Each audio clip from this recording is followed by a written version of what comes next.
بسم اللہ الرحمن الرحیم۔ جیسے کہ آپ تھمبنیل میں دیکھ رہے ہیں کہ سامنے لکھا ہوا ہے ڈپریشن کی دعا۔ ڈپریشن سے بچنے کے لیے آپ پڑھیں سورہ توبہ کی آخری آیات تلاوت کرتے رہا کریں۔ حسبی اللہ لا الہ الا ہوا علیہ توکلت وہو رب العرش العظیم۔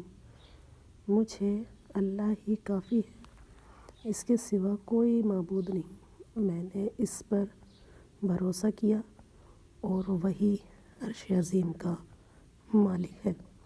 یہ ڈپریشن کی بچنے کی بہت ہی پیاری دعا ہے۔ اسے آپ تلاوت کرتے رہا کریں، اسے آپ تسبیح کے طور پہ بھی پڑھیں، کیونکہ وہو علیہ توکلت وہو رب العرش عظیم یہ ایک وظیفہ بھی ہے۔ جن لوگوں نے اس کی وظیفے کی برکات دیکھنی ہے ان لوگوں کو چاہیے کہ اپنی لائف میں اس کو شامل کریں، روزانہ کی بنیاد پر پڑھیں، چلتے پھرتے پڑھیں، اسے یاد کر لیں، اور پھر آپ دیکھیں کہ آپ کا ڈپریشن کہاں گیا اور اللہ تعالیٰ آپ کے تمام مسائل حل کر دے گا، تمام پریشانیوں سے آپ کو نجات ملے گی۔